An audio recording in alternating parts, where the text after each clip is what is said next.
Fala pessoal, tudo bem? Vídeo novo aqui no canal. Hoje eu vou comentar brevemente a respeito dos meninas, prodígios do xadrez. A ideia é tentar perceber lá atrás, desde a época do Morph, né? Os prodígios do jogo, precoce, né? Em tenra idade, até os dias atuais, e como que esse fenômeno está aumentando muito, a quantidade de crianças, né, jogando muito bem xadrez, num nível realmente impressionante. Vamos falar um pouquinho sobre isso depois da vinheta.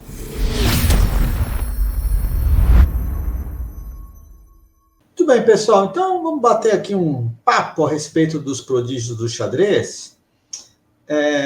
Tem um livro, Os Meninos Prodígios do Xadrez, do Roman Toran, acho que é um livro de 73, em espanhol, e ele faz ali, discorre sobre alguns desses prodígios. O primeiro é o Morph, né, claro, lá em 1850, que realmente é impressionante, né, conseguiu subir até chegar a destruir todos os jogadores lá na Europa, voltou e parou de jogar. Depois ele vai falar do Capablanca, que tem que estar em qualquer lugar, lá que com 4 anos e meio aprendeu a jogar xadrez, enfim, com o pai, todas aquelas histórias já conhecidas, né, e se tornou campeão do mundo, assim como Morph. Depois ele fala do Reshevsky, né, tem até meme do Reshevsky, em 1920, se não me falha a memória também, ele jogou uma simultânea contra 20 jogadores em Paris, e ele estava indo da Polônia para os Estados Unidos, né, e ele teve acho que foi 2 empates, 18 vitórias, alguma coisa assim, mas até saiu um meme aí nas redes sociais dizendo, o menino jogou contra 20 mestres e perdeu todas. Fizeram uma brincadeira assim, né? Mas a história é totalmente diferente. A gente até acreditou na história, né? Depois do Reshevsky, a gente tem um menino prodígio menos conhecido, que é o Arturo Pomar, da Espanha, né? Realmente, quando criança, tinha resultados impressionantes, mas demorou muito para conseguir chegar a um nível de excelência de grande mestre depois dessa fase dele de prodígio. Depois, em Fischer, que a gente não pode negar, Fischer é um monstro, né? Nos Estados Unidos, se tornou campeão mundial. E também se fala do Mequinho, esse livro, né? Nosso grande Mequinho, lenda viva, né? Com 13 anos, se tornou campeão brasileiro e um dos candidatos ao título mundial nos anos 70. Enfim, brevemente, mais ou menos por aí, os meninos prodígios até mais ou menos por aí do Mequinho. Depois, se a gente for passar para os anos 80, começaram os torneios de categoria de base, eu comecei aí nos mundiais desde 88, começou em 87 esses torneios de categoria de base em Porto Rico, o Giovanni Vesco se tornou vice-campeão mundial, mas um pouquinho antes dele já teve as Polgars, né? O método do pai com a Polgar, e a Judith Polgar realmente passou a ter resultados impressionantes, mas já tinha outros jogadores da força dela nas categorias de base, mas ela começou a ganhar. Me lembro que na Romênia, em 88, ela foi campeã mundial no absoluto, e depois, com 14 anos, na cidade de Fond du Lac, em Wisconsin, nos Estados Unidos, no outro mundial, ela também foi campeã mundial no absoluto. O Giovanni Vesco, que também é um prodígio do xadrez brasileiro, tem um QI de 148, né? Ele tinha resultados impressionantes e era o número 1 do mundo, se não me falha a memória, para 10 para 11 anos, com 2,250 de rating feed, por aí, alguma coisa assim, tá?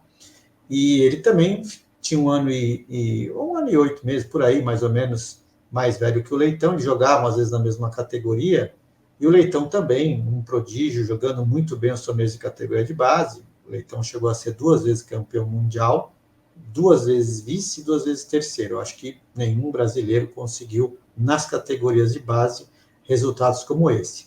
Mas veja, pessoal, aí já nesses torneios da FIDE, eram várias pessoas jogando. Tinha ali o Gata Kamsky, por exemplo, jogando no categoria 14, você tinha Shirov jogando, aí já nós estamos falando de 18 anos, não prodígios precoces ali com entre 10 anos de idade. Eu me lembro do Fier também, vice-campeão mundial, é outro que teve um destaque nas categorias, esse mesmo foi em 98, né, cheguei a acompanhar o Fier em alguns mundiais, muito forte, ou seja, quando era garoto e até os dias de hoje, né? Ou seja, esses prodígios vão cada vez aumentando à medida que o xadrez vai cada vez disseminando mais, e agora depois com a questão da internet, depois da pandemia que as pessoas começaram a praticar mais, enfim, aí talvez ali o Netflix, né, teve aquele seriado, né, importante, né? Então, o Gambito da Rainha. Então, acho que todas essas coisas contribuíram para que o xadrez tivesse um boom e aparecessem cada vez mais prodígios em alguns países. Hoje a gente pode dizer que o Uzbequistão é realmente um país que tem formado excelentes jogadores, a Índia nem se fala, um atrás do outro. Nós temos o Irã, que teve um momento ali com o Ivan Sokolov também desenvolvendo grandes jogadores, né? E você tem também a China, evidentemente. Muita gente que vai para os Estados Unidos também tem um trabalho forte lá. A França também começou agora um trabalho com alguns prodígios, ou seja, muita gente trabalhando, né, com xadrez clássicos pequenos. Eu tenho acompanhado muito, principalmente a categoria sub-8, para dar uma olhadinha, e fiquei impressionado aí com alguns jogadores. É desses que eu acho que eu tenho que falar, menos conhecidos. Então, por exemplo, a gente tem aí o ucraniano que acabou de se tornar grande mestre, Samunenkov, eu tenho acompanhado ele, e partidas de blitz e tal, e realmente o garoto joga muito bem. Mas veja, já está ali 14, 15 anos, né? Se tornou grande mestre, mas já desde os 10, 11 anos jogava muito bem, um jogador muito forte. Fiquem de olho nele, Samunenkov. Quem é interessante mencionar também, o Misha Osipov. Lembram do vídeo, pessoal? Jogando com o Karpov, lá com a Verbach também, tem até meme dele, né? Usaram o vídeo, editaram esse vídeo com o Karpov, um garoto de 4 anos, que todo mundo, nossa, como joga e tal. Hoje, cadê esse garoto? Né? Tá aí entre 10 e 11 anos, eu fui ver lá, não sei se é o mesmo, tá, pus o nome na feed, tá com 1.277, eu acho que de rating standard, nem sei se está continuando a jogar, se alguém tiver mais informações aí, puder colocar aí no vídeo, né, nos comentários, eu agradeço bastante. Mas você veja, prodígios que começam precoce, de repente a criança passa a ter outra faixa de interesse, pessoal, aí se perde, né? Mas e se tivesse continuado? É muito difícil esses questionamentos, né? Agora, além desse Iosipov, eu tenho acompanhado aqui as categorias de 8 anos, acompanhei em 2022 Mundial, estava o Thiago Quinzinho participando, e eu via lá uns 20, pessoal, jogando super bem. Menino da Turquia, uma coisa assim, que fez 7,5 em 9 no campeonato europeu, junto com o Josiev e o Marc Liarry, que é da França, no campeonato europeu. Ganhou o russo. Mas aí no Mundial do ano passado, 2022, o francês foi campeão. Nós vamos ver essa partida entre o Marc Liarry e o Josiev, né? No Campeonato Mundial do ano passado. Ou seja, só aí a gente tem aí 3 jogadores impressionantes, né, que vão melhorando. Agora, no Campeonato Mundial de Rápidas, tinham 4 ali jogando. A gente não pode esquecer do Faustino Ouro, jogador argentino muito forte, que agora está quase 2.400, já tem uma norma de mestre internacional com 10 anos de idade, né, treinado pelo Jorge Rossito, grande treinador da Argentina, e que agora se deslocou para a Espanha, para poder, né, trabalhar mais e ver o quanto que esse prodígio argentino, que aprendeu na pandemia com 2020, em 3 anos de xadrez, já conseguiu norma de mestre. A Argentina tinha aí também o Ilan Schneider, Fiorito também, ali uma galera boa, né, de jovens jogadores. Acho que anteontem eu vi também uma jogadora, não sei se é inglesa, com 8 anos, uma menina que foi super bem também no campeonato europeu e também tem 8 anos de idade, de descendência indiana, impressionante também. Mas esse nome do Liarry e esse Josiev me chamou muita atenção, porque no Campeonato Mundial do ano passado, o francês fez 9,5 em 11, e ele também, o russo, fez 9,5 em 11, e o francês foi campeão. Mas no Mundial de 2023, do ano passado, o de 2023 foi o ano retrasado, no Egito, esse menino da Rússia, ele fez 11 em 11. Olha, para zerar, né, quer ganhar todas as partidas. Eu me lembro lá em 89, em Porto Rico, Antonieta Stefanova, uma grande mestre búlgara na categoria sub-10 feminina, que também fez 11 em 11. Não ter lembrado de outro jogador nas categorias de base fazer isso. E esse jogador russo fez 11 em 11.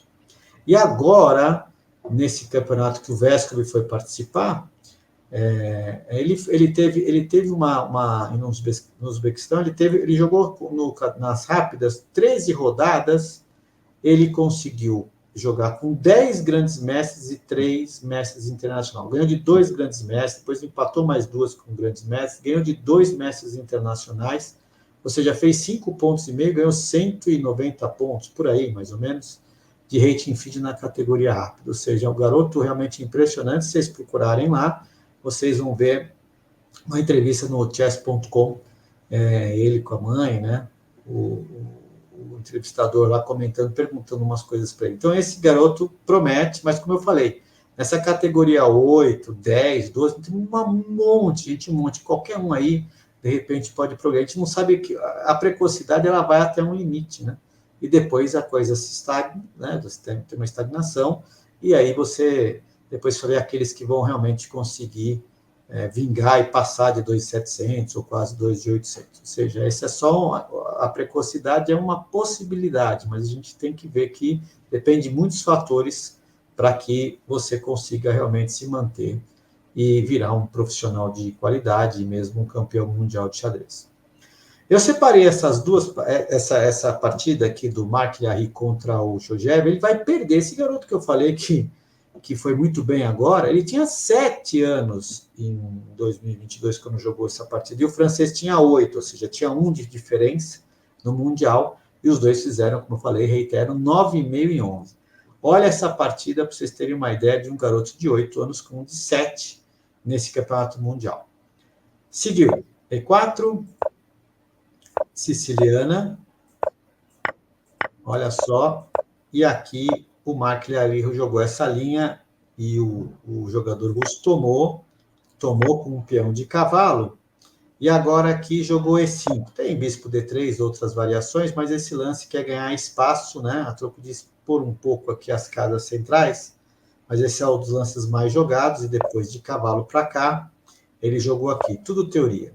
O que me impressionou no Mark Liahri nesse torneio é que ele jogou de pretas defesa Lecchini, depois ele jogou esta variante da siciliana, e quando jogou aqui, que é o teórico, e o russo jogou aqui, numa das partidas contra o iraniano, outro talento, ele jogou torre B8 aqui, né? Partida muito interessante lá, era o Nema Mediarov. Só que aqui, ele jogou essa, que é uma das principais, né? Tirando a dama, ameaçando umas entradas de cavalo aqui, ou seja, ele tinha uma defesa Lecchini, com 8 anos de idade, eu estou falando do francês, depois, dentro da siciliana, na mesma linha, ele tem variações dentro da linha. Então, isso precisa de muito treino, pessoal, uma capacidade de memória grande para poder manter isso aí. Ele jogou esse, tudo teoria, bispo cheque e rei E2. Acho que a primeira vez que eu vi isso foi no Clube de Xadrez São Paulo, porque aqui, se não me engano, foi bispo A6 e o Hermann Claude jogou rei F3. O Hermann Claude, né, ainda xadrez brasileiro, joga essa variante. Aí eu não entendi nada para esse rei aí em F3, né? Foi um tempo que eu era garoto. E aí o Hermann venceu essa partida. Não estou lembrado com quem foi, mas ele é um dos jogadores brasileiros que joga essa linha aqui de brancas. Seguiu F5. Aqui, por exemplo, o Hermann jogava cavalo F2 aqui, né? E tem bispo A6, cavalo volta, enfim. Mas aí na partida tomar o peão passão hoje está sendo o lance mais jogado. Cavalo toma, ataca o cavalo, tudo teoria. Seguiu o bispo E3, tempo na dama. E após dama D8 aqui, cavalo cheque, que é o tema da variante. E aí quando toma, pega as casas pretas aqui e par de bispos. As pretas jogam esse, com o intuito de abrir aqui a diagonal. Quando joga a torre D1, torre C8. Tem aqui, pessoal, vários lances, né? Mas essa é a linha principal que eles estão jogando aqui. G4, tudo teoria ainda. C5, atacou a torre. Tira a torre aqui. E aqui é um momento interessante. Aqui, por exemplo, tem 6 ou 7 lances possíveis, mais ou menos muito equilibrado aqui. Então, tem a saída de dama, para tirar a dama aqui de D6. As pretas tentam eliminar essa dama que está incomodando nessa casa. E tem lances como H6, para evitar G5, que aí tomaria o peão, e essa torre se abriria aqui, né? Para atacar o peão de H2. Mas na partida jogou torre F8, a la Caruana, né? Tem uma partida dele aqui, ele joga bispo G2 para trocar esse bispo. E após as trocas aqui, ele joga a dama B6. Segundo a máquina, é o melhor lance da posição. E aqui o russo comete uma imprecisão. O certo seria dama, toma dama mesmo, jogar esse tipo de posição com torre D6. Ele tirou a dama aqui, já está fora da teoria, né? Tem só uma partida por correspondência também aqui. Talvez essa partida por correspondência, Lukianenko, se não me engano, pode ter sido referência para que os treinadores do Liarri tenham dito para jogar essa variante aqui, né? Esse lance dama B6. Seguiu esse, atacando a torre, mas dama 6 ali era melhor para atacar ali com os peões, os dois peões. Jogou rei F2 aqui. E aqui é interessante notar, é uma posição difícil, tá, pessoal? Porque aqui os dois reis estão um pouco expostos, então uma das ideias seria melhorar aqui o rei branco para G1, para liberar a segunda linha para a torre, e o rei preto também pode fazer algo parecido ali em verde, para poder também melhorar, fazer o roque artificial. As pretas também têm em vermelho aqui dama 4, para criar alguns problemas também aqui na lado da dama, que está um pouco fragilizada. Assim, mas em linhas gerais seria isso. Uma boa ideia também é empurrar o peão de H, para poder criar debilidades aqui nesse campo e aumentar aqui as fraquezas das casas pretas, né? Mas na partida ele jogou aqui para trocar as damas, e eu acho que essa dama tinha que permanecer no tabuleiro na diagonal. Isso foi uma imprecisão, porque o branco agora joga muito bem dama toma, depois de cavalo por dama cheque, segue aqui rei F3, e aqui o francês deveria ter jogado cavalo cheque e cavalo F7 aqui, pessoal, porque está cravado, para proteger a casa D6, mas ele cometeu essa imprecisão, e o russo mandou torre D6, e após torre aqui, ele jogou torre aqui para dobrar, e as pretas jogaram rei E7 em interroga. Vejam bem, né? Esses dois nomes, Liarri e Josiev, fiquem de olho, tá, pessoal? Nesse momento aqui, a vantagem das brancas é muito boa. Qual seria a jogada correta aqui, pessoal? Que o russo não viu. Qual seria a jogada correta aqui para as brancas? Dêem uma pausada no vídeo e tentem descobrir. Muito bem, pessoal. Na partida, ele jogou aqui, né? Um lance profilático, típico, né, dos russos. Mas a jogada torre A6 aqui seria muito boa, porque eu fico ameaçando tomar o peão e depois bispo tomar peão cheque, atacando tudo. Essa seria a jogada correta e daria uma vantagem boa para o russo. Mas ele acabou jogando aqui, e não sei se ele não viu esse lance, cheque, que é um teminha, né? Mas ele toma aqui, sacrifica a qualidade e pega essa posição. Estou na dúvida se ele permitiu isso, achando que a qualidade, né, o bispo e peão pela torre tinha compensação. Mas 7 anos de idade, né? Torre A6 era um lance muito forte aqui, muito talentoso esse garoto. Eu fiquei impressionado com o jogo dele, ele está provando aí, né? Que realmente esse torneio aí na Rússia aí que o Vescovi jogou, realmente uma performance impressionante. A partida jogou D6 para defender o peão, seguiu o bispo D2 para reorganizar esse bispo, ele joga rei D7 aqui, e após torre D3, torre B7 para atacar o peão, muito bom, porque ele queria tentar passar a torre pela terceira linha, talvez criar alguns problemas, então o francês joga aqui para provocar o lance de peão, e mais tarde ele vai querer fazer o ataque da minoria aqui. Veja, jogaram quase 20 lances de teoria, e tem as variações, numa linha muito complicada e confusa, isso já é um ponto, a memória e o conhecimento de abertura, você memorizar tudo isso já é um ponto, a memória conta muito no xadrez. Mas eu, assim, teve errinhos, é claro, mas eu achei o final, para 8 e 7 anos, eu fiquei bem impressionado com a capacidade do francês de ir jogando devagarzinho, conseguindo aqui a vantagem. Não está fácil, a posição do branco é muito sólida, né? As pretas têm esse peão atrasado aqui, esse bispo ainda é muito bom, a maioria de peões, mas ele vai conseguir vencer a partida aqui com as pretas. Ele jogou o rei para cá, ele joga a torre em E3, o francês pressiona o peão, ele joga aqui, e agora ele joga rei D7. Essa ideia é tentar trocar uma torre. Se tivesse trocado uma torre aqui, parece que fica mais fácil para as pretas, né? Então, o russo volta, para não deixar a torre empacotada. Segue G6, um lance muito bom, evitando aqui o avanço do candidato. Ele joga agora aqui torre D1, tentando manter uma cravadinha no peão de D. Torre E7, joga aqui, ameaça tomar o peão de C5. O francês não deixa, e ele joga aqui, fica na expectativa, mas agora torre E6, e após bispo aqui, ele vai agora fazer o ataque da minoria para criar uma debilidade, né, pessoal? Esse peão aqui vai ficar atrasado. Muito boa a sequência das pretas. Chegou aqui, seguiu torre em F6, de novo evitando o avanço do peão.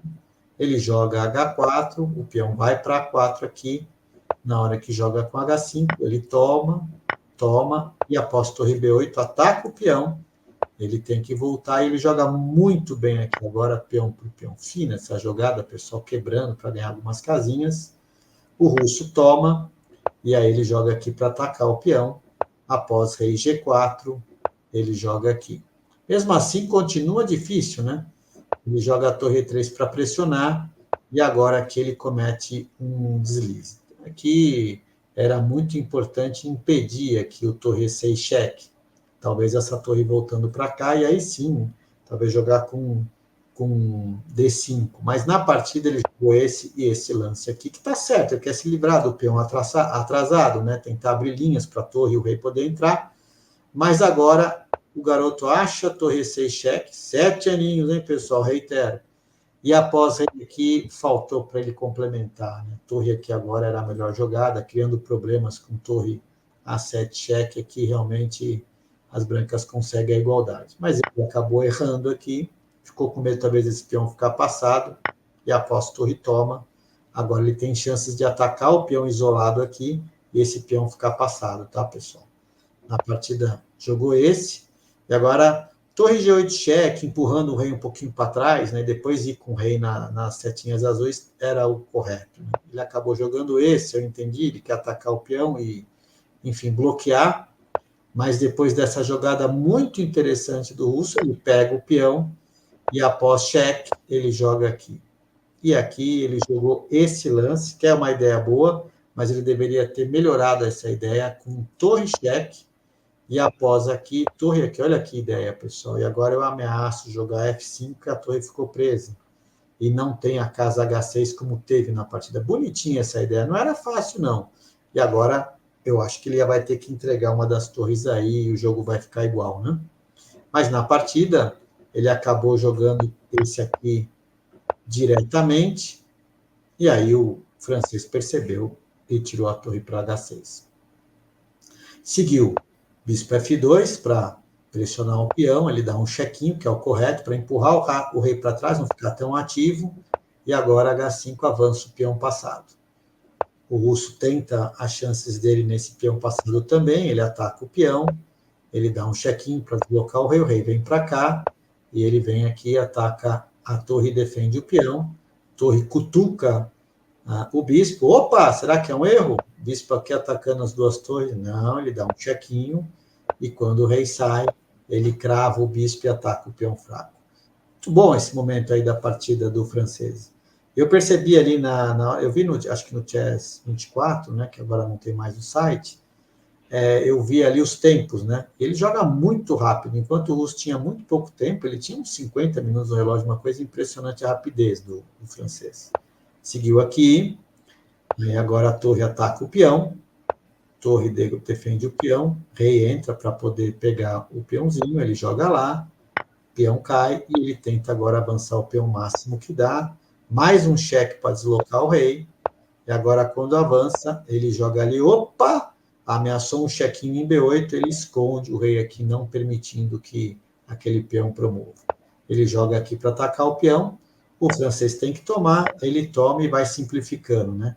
O restante da partida também pareceu bem interessante, ele vai ganhando assim, sem dar nenhuma chance. Até achei que um excesso de zelo, assim, mas para dois garotos que né, só tem a elogiar, né? Jogou para cá, crava, aí ele sai da cravada, volta, defende, ataca o bispo.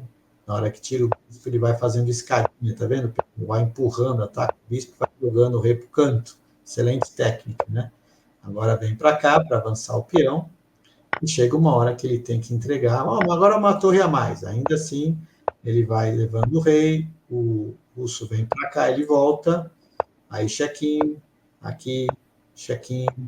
Ataca a torre, ameaça mate, tem que bloquear. E agora ele vem aqui, oferece a troca da torre, quer tentar trocar a última torre, ele não deixa. Ele vem com o rei, ameaça mate novamente, ele volta. E agora ele vai chegando com o rei aqui. Vai chegar um momento que vai ser difícil, porque não vai ter mais cheques, né? Ele não pode deslocar agora a torre dali, que é mate. Ele vai chegando com o rei aqui, olha que legal, pessoal. Olha a ideia do garoto, foi empurrando com o rei para dar um mate aqui em H2, né? Ele mandou um cheque aqui, e aí ele toma, e quando vem rei, ele vai até o mate. Teve um aluno que eu mostrei essa partida, não vou citar o nome dele, mas quando jogou aqui, ele falou, pô, moleque chato, aí jogando até o final, mas é normal, nas categorias de base, você vai insistindo, quem sabe rola um afogado, né? Ele falou, eu teria jogado esse aqui, ó, porque aí quando toma, dou um cheque e depois pega a torre de volta, só para fazer uma graça. O molecada é cheio de querer fazer essas coisas. A minha recomendação é nada de graça. Joga perfeito, joga com seriedade até o final. Foi o que o jogador da França fez. Veja, dois grandes talentos. O francês venceu o russo, acabou se tornando campeão mundial com a mesma pontuação, mas o russo, eu acho ele impressionante. Ele tinha um ano a menos, agora com 8 anos, o ano passado no Egito ele foi campeão do mundo com 11-11, e agora no Mundial de Rápidas no Uzbequistão ele realmente mandou uma partida fantástica. No Blitz com o Vesco jogou com ele no Blitz, mas ele não jogou uma boa partida e o Giovani não deu chances para ele não. Enfim, pessoal, vamos acompanhar esses prodígios do xadrez, está cada vez maior, né? Você senta para jogar com um garoto de 8 anos hoje, você já fala, é filé, não é assim não. As coisas estão cada vez mais difíceis e é impressionante como é que eles conseguem tanta informação com tamanho assim, tão tenridade, né? Com 8 anos a gente conseguir ver essa capacidade de abstração, jogar uma partida de várias horas, né? Com teoria, depois jogar um excelente final, realmente é para ficar de olho aí nesses nomes, tá bom? Muito bem, pessoal, espero que vocês tenham gostado. Um grande abraço e até a próxima.